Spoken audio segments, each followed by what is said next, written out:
for your kind introduction and your very memorable words.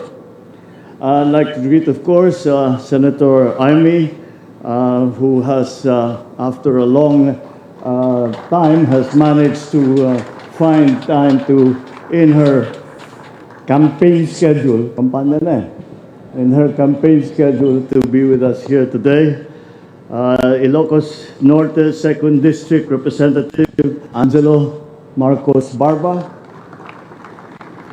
Ilocos Norte Vice Governor Cecilia Araneta Marcos, Ilocos Norte 1st District Representative. Up to now, I will tell you the truth, hindi ko masanay-sanay na binabati ko yung anak ko na pero talagang kailangan ng batiin dahil congressman na eh. So, 1st District Representative Congressman Sandro Marcos, the Chief of Staff of the Armed Forces of the Philippines, General Romeo Browner Jr., the officials and employees and residents of Batak, led by Mayor Alfred Chua, and of course, my greetings would not be complete without greeting our First Lady, First Lady Lisa Araneta Marcos,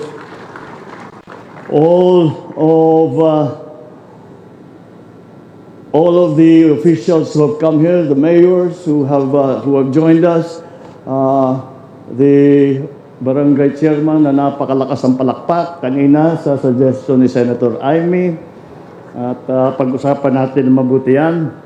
We are also visited by our friends from Isabela and from Cagayan, and we welcome them once again to Ilocos Norte. Na imbag nga bigat yu amin. Kadagiti padak ken ay etek nga Ilocano na imbag nga bigat kada kayo amin. I always look forward to coming to Ilocos Norte, not only because it is really our home, but also in this special occasion when we commemorate the Marcos Day, which is the day of my father's birthday. And as we have seen, it is his 107th birthday. So it is inevitable when we celebrate his life and we look back and we I try to find and try to think, what was it about my father? Ano ba talaga? What was his very important quality that brought him to the greatest heights of political office in the Philippines, but even more importantly, to have allowed him that guided him, so that he could serve the people properly. And I am always reminded of what was engraved in the mausoleum when my father was still buried here. And those of you that have been to the mausoleum will remember that it was one single word, Filipino. And that is the essence of my father. And when I look back, and now that I am in this high office, and many forces are impacting upon you, and a decision has to be made. And the guidance that I get, once again, is I always ask myself, what would my father do? What would be his advice?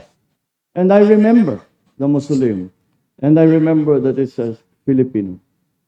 And that is the essence of the man. He was a Filipino. He was an Ilocano first, but his whole life was dedicated to the Filipino. His whole life was dedicated to the Philippines. During his first foray into public service after his university and his law school was as a soldier during the war, where he was willing to make the ultimate sacrifice to defend his country and his people. And we have seen and heard and read about the heroic deeds that are only now being realized by many of us. I will recount to you an experience that I had recently when I was in the United States. And I was hosted by the director of the Central Intelligence Agency, the CIA. At ang request ko sa kanila, can I see some of the records about my father when he was working with the OSS? The OSS was a predecessor of the CIA. And they allowed me. They took me to the records room and they started to show me many of the records, the reports that were given during the war that are still secret. And I mean, he was greater than even we realized. The things that he did, the things that, the sacrifices that he made for the Philippines. And I asked the CIA, maaari ba, pakopya ko, iuwi ko. Sorry, it is still classified. And that was the depth of his service to the country. After the war, after liberation, he then entered into politics. He became the second district representative of Ilocos Norte, and he served for about 10 years before becoming senator and ultimately president. And through that whole time, all that he did was to serve Filipinos. He sacrificed everything. Those of us who are with his family know of that sacrifice. And we, in our own way, were feeling that we also sacrificed because we did not see my father. We did not see my mother. They were very busy doing their work and serving the Philippines and serving Filipinos. And so when I look back now at the life that I have led, and I see what is the guiding principle that I can learn from my father. When things are confusing, when things have become so complex, what is the essence of service that my father taught me? And that is very simple, but not easy to achieve. But it is simple. Be a Filipino, serve the Filipino, protect Filipinos and the Philippines. And from that comes all of the important things that we can do. That guides us, that is the guiding principle. So, although he was always described, especially in his younger days, as the GI, the Great Ilocano, he superseded that. And of course, he loved Ilocos. He loved Batas. He loved Sarat. He loved all of you who were with him through all of the trials and tribulations that he went through. But then I suppose he saw the essence as well of Ilocanos. We are essentially, because we are Ilocanos, but we are here in the Philippines. And the greatest service that he could do was to serve the entire country of the Philippines. So if we are to continue on this important legacy that he has left us, what again will be our guide?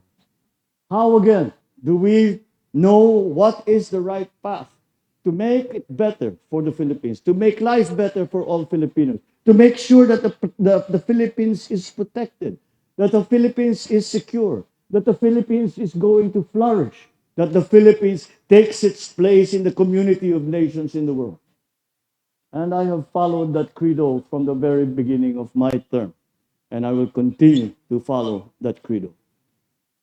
Be a good Filipino. Be a Filipino that loves your countrymen.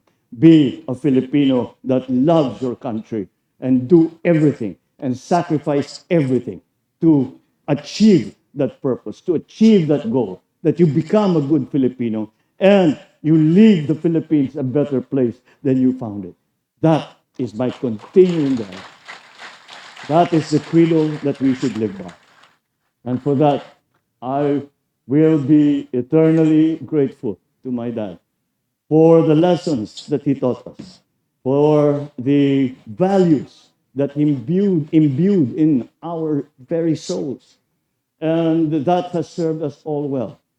And so as we go through our daily lives, let us always remember that in the end, we do what we do.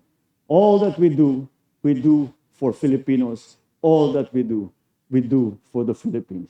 Let us be together in that. Let us continue that legacy of love of country. Let's continue that legacy of love of your kababayans. And I think that if we do that, that we will always be led in the right direction. Happy birthday, Dad. Naimbag kay Panagkasangay. And thank you for all that you have given.